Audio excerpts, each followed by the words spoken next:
오늘 예수님의 이 말 4장 한번 보세요. 17, 18절.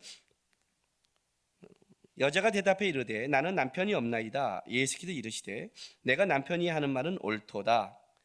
너에게 남편 5이 있었고 지금 있는 자도 내 남편이 아니니 내 말이 참되도다. 이렇게 말을 해요. 그 유대인들은 일부 다처제를 가지고 있었기 때문에 그러니까 아내를 여럿이 두는 게 당시에는 죄가 아니었어요. 이게 무슨 말이냐면 첩과 내연녀는 다른 거예요. 첩은 아내로 인정을 받아요. 지금 이 여인한테 너가 그냥 남편이 5이 있었다는 말은 이 여자는 아마 그러니까 결혼도 했고 뭐 첩이든 뭐 본처이든 어쨌든 남편이라는 존재가 분명히 있었을 거예요. 그런데 그게 계속 바뀐 거죠. 그리고 지금은 어떻게 돼요? 지금 만약 6번째는 이거는 그냥 남편이 아닌 거예요. 정식 결혼도 그러니까 첩도 아니고 아무것도 아닌 거죠. 근데 이 여인에게는 이것이 별로 중요하지 않아요. 왜요? 왜 그럴까요? 6명이나 바뀌었는데 뭘 의지할 게 있어요? 이 여인의 삶을 얘기하는 거죠. 갈증이 있고 방황하고 있고 어디에 의지하지 못하고 누구와 함께 가지 못하는 삶. 남편이랑은 단순히 배우자가 있다는 말이 아니죠. 부부라는 것은 그 사람과 내가 평생 인생을 같이 가겠다는 거죠. 내가 평생 함께 할 사람이 없는 거예요. 방황하고 있는 거죠. 방황하고 있는 거예요. 이 여인의 인생이에요. 너 남편을 데려와라. 이 말은 단순한 게 아니에요. 단순하게 너가 많이 있지라는 말이 아니라 너는 누구와 함께 가니? 라고 묻고 있는 거예요. 이 여인은 없습니다. 이런 대답을 하는 거예요. 지금요. 없습니다. 예수님은 가나의 혼인잔치를 통해서 이 다음에 혼인잔치, 그분이 직접 신랑이 되실 것이며 그분이 평생 같이 가실 것이며 그분이 완성시키실 것이에요. 묻는 거예요. 놀라는 거죠. 자기의 그 핵심을 보니까 당신은 선지자입니다 라고 얘기를 해요. 여인이 좀 바뀌었어요. 선지자까지는 어디까지 발전이 됐냐면 마태복음 16장 14절 보세요. 마태복음 16장 14절.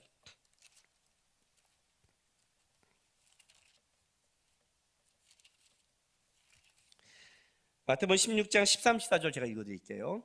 예수께서 빌립보 가이사랴 지방에 이르러 제자들에게 물어 이르시되 사람들이 인자를 누구라 하느냐? 이르되 더러는 세례 요한, 더러는 엘리야, 어떤 이는 에레미야나 선지자 중에 하나라 하더이다. 그리고 이제 너희는 날 누구라 하냐 이렇게 하는 거예요. 예수님께서 오병이의 기적을 다 일으킨 후에 사람들의 반응이 있죠. 그 기적을 맛보자 저분은 선지자 중에 하나이다. 니고데모가 이런 대답을 했죠. 니고데모가 예루살렘 성전을 정결케 하고 와서 예수님께서 예루살렘에서 표적을 행하자. 이런 표적은 그냥이 아니라 하늘에서 주지 않으면 안 됩니다 라고 다가온 거예요. 그거는 무슨 말이냐면 니고데모 또한 예수님을 그 정도 급으로 생각하는 거죠. 이제 이게 인간이 보는 한계예요. 눈의 한계인 거예요. 그런데 여기서 이게 끝내야 되는데 질문이 확 바뀌어요. 이제 이 질문이 놀라운 거예요. 4장 보세요. 19절에서까지는 여자가 이르되 주여 내가 보니 선지자로서이다. 여기까지는 좀 달라졌는데 20절에 갔더니 우리 조상들은 이 산에서 예배하는데 당신들은 말은 예배할 곳이 예루살렘에 있다 하더이다 라고 해서 이 여인이 뭘 질문하냐면 어디서 예배해야 됩니까? 라고 질문하는 거예요. 이거는 진짜 니고데모보다도 나아요. 이건 진짜 놀라운 질문이에요. 놀라운 어디서 예배해야 됩니까? 왜 이제 이 질문이 나왔냐면 여기서 여기라고 한 이 산은 그린심산을 얘기해요. 그린심산은 어떤 산이냐면 여호수아가 가나안 땅에 진군할 때 모세가 신명기에 어떤 거를 얘기하냐면 너희가 가나안 땅에 들어가면 6지파를 그리심산에 세우고 거기서 축복을 선포하고 에발산에 6지파를 세워서 거기서 저주를 선포하라고 그래요. 그래서 그리심산은 축복의 산이에요. 그런데 이 축복의 산인데 나중에 이제 북이스라엘과 남유다가 멸망한 이후에 스룹바벨이 바벨론의 포로에 돌아와서 성전을 재건해요. 성전을 재건할 때 사마리아 사람들이 우리도 같이 동참시켜달라고 부탁했을 때 그때 유대인들이 거절을 해요. 왜냐하면 그때 사마리아는 아수르의 북이스라엘이 멸망한 이후에 사마리아의 혼합 정책으로 말미암아 피가 섞여 버렸어요. 이 피가 섞인 그들에게, 그러니까 이제 이방인의 계취급을 한 거죠. 너희는 정통 유대인이 아니라고 취급을 한 거예요. 그러니까 너희가 여기에 동참할 수 없다고 거절을 하자 이들이 그러면 우리가 우리에게 하나님께 예배를 해야겠다고 바로 그 축복의 산인 그린 신상의 성전을 만들어요. 그래서 한동안 사마리아와 예루살렘에 두 가지 예배가 처소가 있어서 200년 가까이 흘러오다가 이제 또 그것이 다 멸망하고 무너진 거예요. 무너짐에도 불구하고 그린 신상은 축복의 산의 이미지가 있기 때문에 여기에 기도처를 만들고 사마리아 사람은 여기서 기도를 하고 있고 유대인은 예루살렘에 있다고 얘기하는 거예요. 그러니까 이 여인이 배랑간 뜬금없이 우리가 말하는 그린 신상에서 예비하는 게 맞습니까? 아니면 예루살렘입니까? 묻는 거예요. 근데 이거는 이 여인이 질문할 게 아니죠. 그런데 여러분 한번 생각해 보세요. 지금 배랑간 질문이 물에서 남편으로 갔다가 선지자로 갔다가 예배로 갔어요. 질문이 막 가고 있죠? 그런데 만약 이 여인이 예배에 대한 관심이 만약 없다면 이 질문이 성립될까요? 안 될까요? 안 되죠. 이 여인이 만약에 물에 관심이 있다면 이렇게 말하겠죠. 아, 그 물 주세요. 꼭 남편이 와야 돼요? 그래, 난 남편 없어요. 남편 없는 계집은 물도 못 먹어요? 이렇게 물로 얘기를 해야 될 거 아니에요. 그런데 지금 예배로 바뀌었고 더 중요한 건 뭐냐면 이제 물 얘기는 없어졌어요. 이 여인도 그 물을 달라고 얘기 안 하고 있고 예수님도 이 여인한테 물을 달라고 그러는데 아직도 이 여인은 예수님께 물도 안 주고 있어요. 예수님 여인한테 목마르 물 좀 달라고 그랬는데 둘 다 물은 다 잊어먹었어요. 예수님도 물은 주면서 얘기해야 될 거 아니에요. 얘기하다 물 달라 했잖아. 나 목마르다니까 너. 근데 예수님도 그 얘기, 그러니까 물로 시작했지만 사실은 이건 물 얘기가 아니죠. 이 여인이 예수님이 선지라고 하는 순간 이 여인이 그럼 예배를 어디서 해라고 물었다는 건 무슨 말이냐면 이 여인 안에 있는 진짜 속의 갈증이 드러난 거죠. 세상 사람에게도 버림을 받았지만 예배할 곳도 없는 방황하는 자죠. 어디서 예배를 해야 됩니까? 자기가 진짜 선지자라면, 자기를 찾아와서 묻는다면 그가 묻고 싶은 걸 묻는 거예요. 그런데 예수님이 이런 대답을 하세요.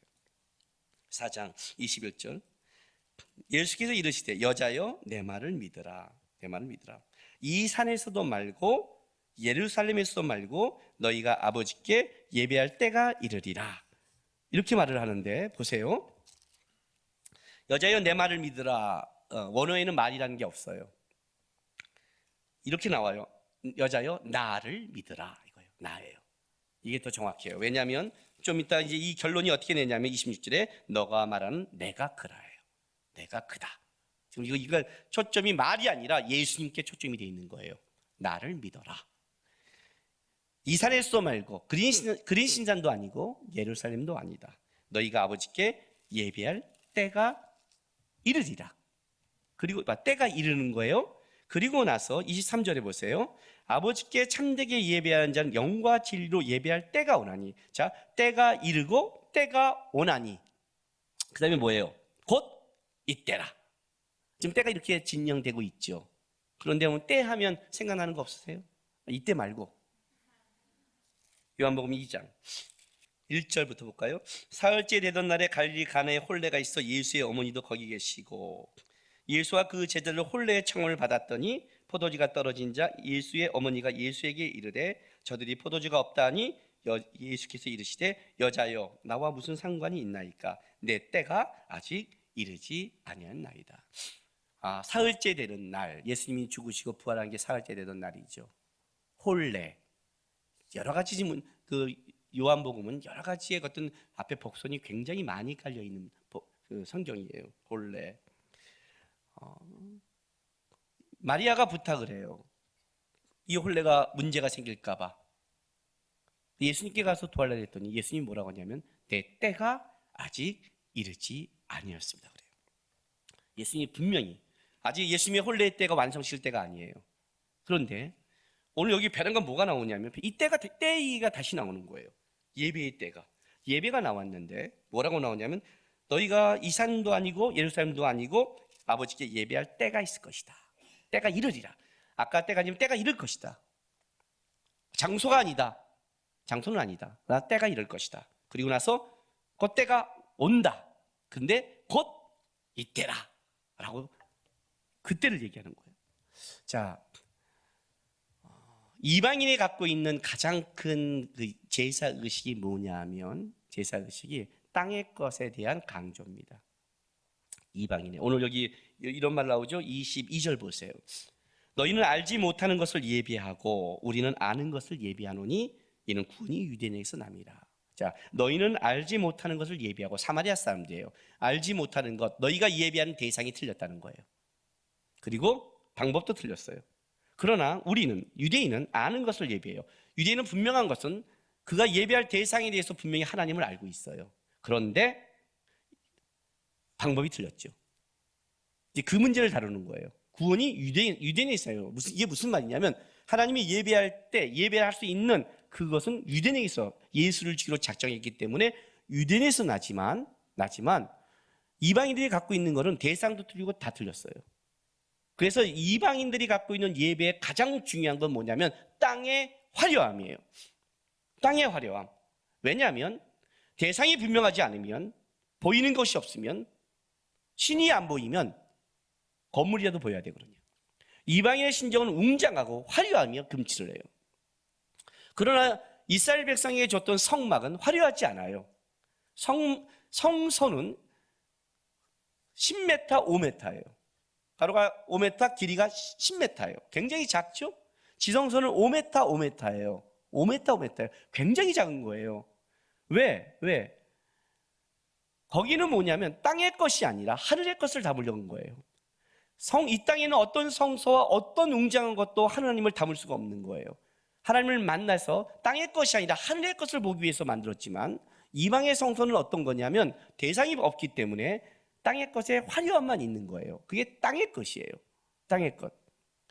그 땅의 것을 보여주고 나서 이제 너희가 예배할 때가 오는데 그 땅의 것으로 안 되는 거예요. 이것도 아니고 저것도 아니에요. 그게 땅의 것이에요. 땅은 공간에 얽매여 있거든요. 그린 신전도 아니고 예루살렘도 아니다. 뭐예요? 하나님은 하나님의 예배를 어떤 지역적인 공간에 국한되지 않는다는 거예요. 공간을 초월해 있어요. 때라는 거는 시간을 초월한 거예요. 시간과 공간을 초월하신 하나님께서 예배를 할 때 그 예배는 땅의 것에 얽매이지 않는다는 의미를 가지고 있어요. 예배란 그런 게 아니다. 예배는 영과 진리로 드려야만이 되는 것이다 라고. 그런데 이 여인이 이런 말을 이제 영과 진리를 제가 이제 좀 이따 설명할 건데 사실은요 이건 설명 불가예요. 설명 불가예요. 제가 설명을 불가인데 설명을 개떡같이 해도 여러분은 분명히 찰떡까지 알아들을 거예요. 그렇게 돼 있어요. 자 보세요. 25절 보세요. 이제 여인이 이 말 딱 들으니까 여자가 이르되 메시아 곧 그리스도 하는 이가 오실 줄을 내가 아노니 그가 오시면 모든 것을 우리에게 알려주시리라. 예수께서 이르시되 내가 말한 내가 그라시니라. 이 여인이 뭘로 화제가 바뀌었냐면 이제 메시아 곧 그리스도가 오시는데 메시아로 바뀌었어요. 물에서 남편으로 갔다가 선지자로 갔다가 예배로 갔다가 메시아로 간 거예요. 이 여인에 의해서 나온 거예요. 니고데모의 입도 아닌데 니고데모야말로 유대인이야말로 메시아를 기다린 자들인데 그죠?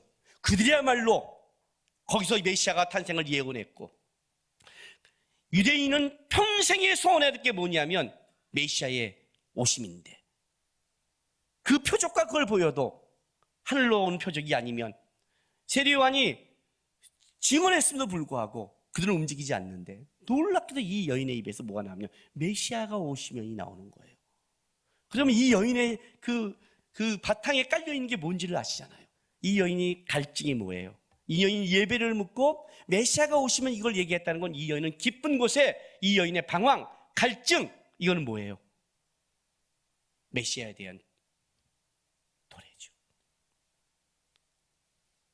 사람이 나를 안 받고 세상에 내가 버림받았고 남편도 의지할 곳이 없고 떼양볕에 내가 물을 들어오는 이런 인생을 살아가고 있지만 메시아가 오신다면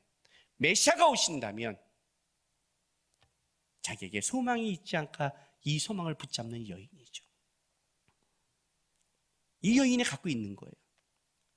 이 여인을 예수님이 찾아간 거예요. 니고데모가 예수를 찾아왔지만 예수님은 책망했어요. 그러나 예수님이 첫 번째 찾아간 여인은 바로 이 여인이에요. 모두가 버림받은, 사마리아 땅에서 버림받은 여인. 그러나 이 여인은 단순히 버림받았다, 그 사람 속에 들어가지 못했다, 먹고 사는데 힘들다가 아니라 그 속에 뭐냐면 하루하루의 삶 속에 소망이 없는, 이 소망은 메시아가 오신다면 되겠지 않은 그 소망을 가진 여인이에요. 그 여인한테 예수님이 이렇게 말해요. 내가 그다라고 말해줘요. 이제 그 이후의 본문을 알겠지만 이 여인은 예수님의 복음을 전하는 첫 번째 사람으로 뛰어나가기 시작해요. 사마리아 땅을 향해서. 예수님이 왜 이 여인한테 그걸 밝혔을까요? 야, 이거 대단해요. 예수님이 내가 그다고 이렇게 솔직하고 진실되게 밝히는 게 너무 많지 않아요. 근데 이 여인에게 밝히는 거예요. 왜? 예수님은 영과 진리로 예배할 자를 하나님은 찾는데 예수님이 찾아오신 거예요. 다른 말로 할게요. 이 여인은 그렇게 예배하고 싶은 소망이 있는 여자죠. 그렇죠. 그 여인을 찾아온 거예요. 영과 진리가 뭘까요? 영은 이치에 다 찾아보세요. 그냥요. 성령을 얘기해요. 진리는 뭘까요? 예수님이죠. 요한복음 14장 6절 한번 볼까요?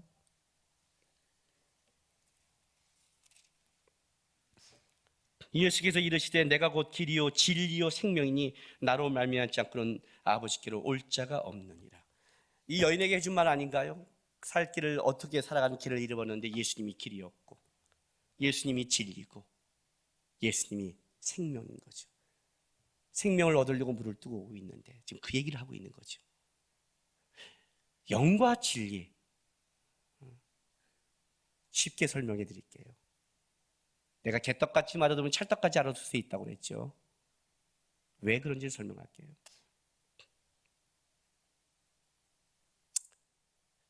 사랑이라는 걸 한번 어떻게 설명해 볼 수 있을까요? 내가 누구를 사랑해요. 너 왜 걔를 사랑하니?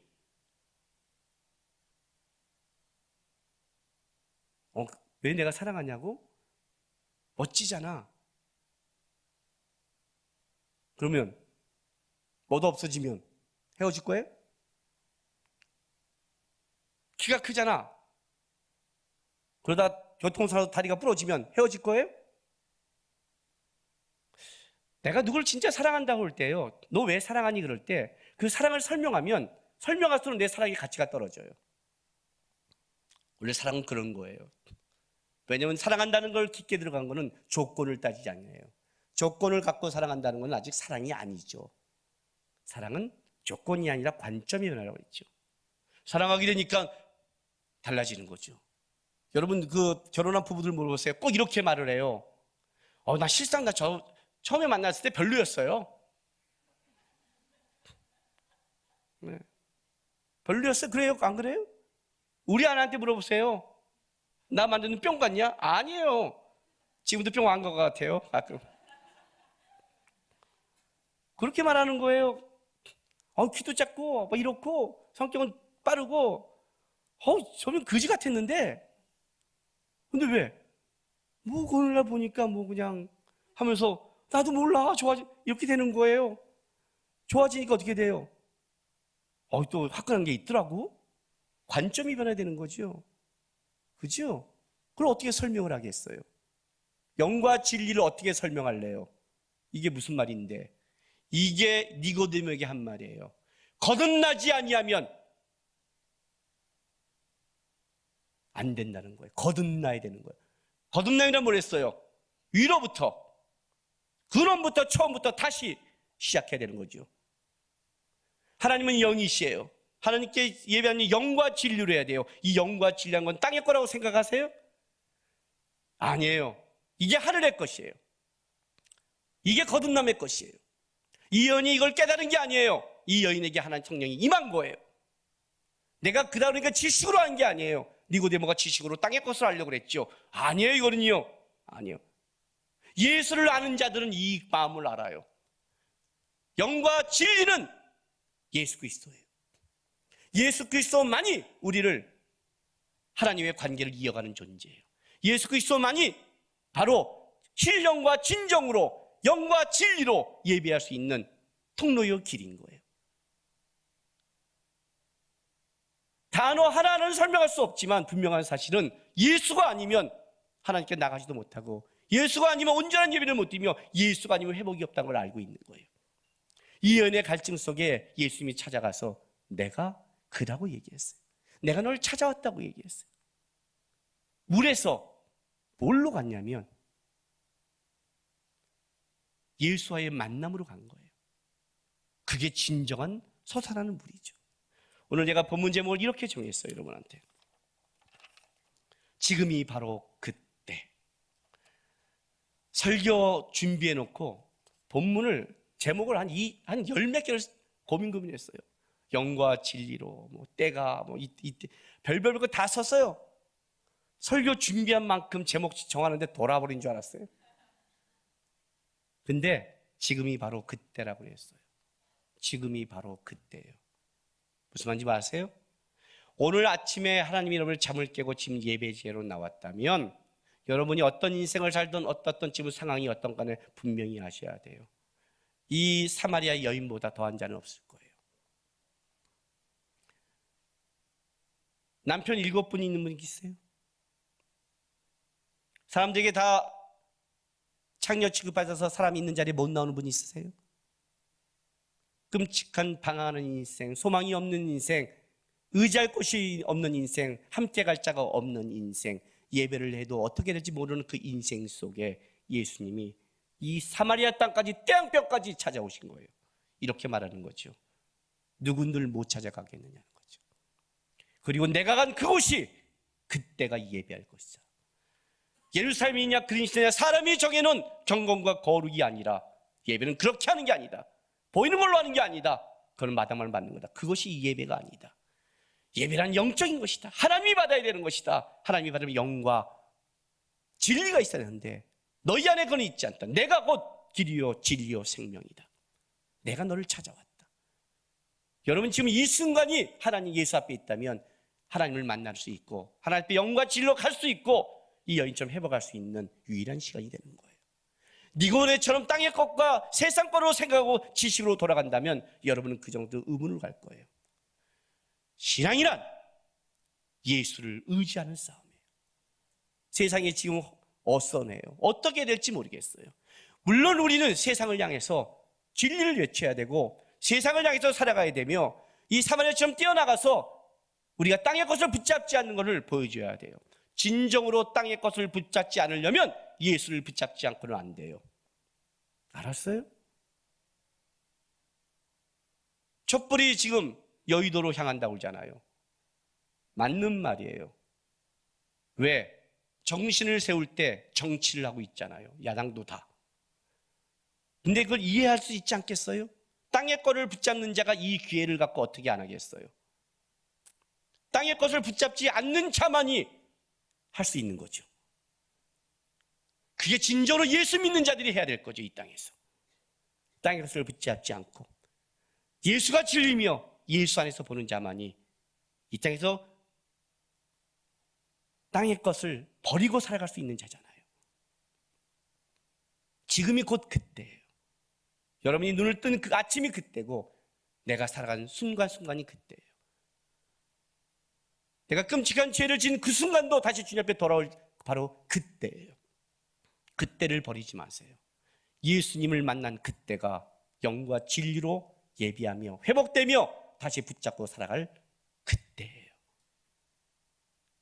오늘 여러분이 사는 이 순간이 주님을 예비하는 그때가 되고 이 사마리아처럼 주님 앞에 소망을 받는 그때가 되고 그리고 주님과 함께 믿음의 길을 가는 그때가 되길 주님의 이름으로 바랍니다.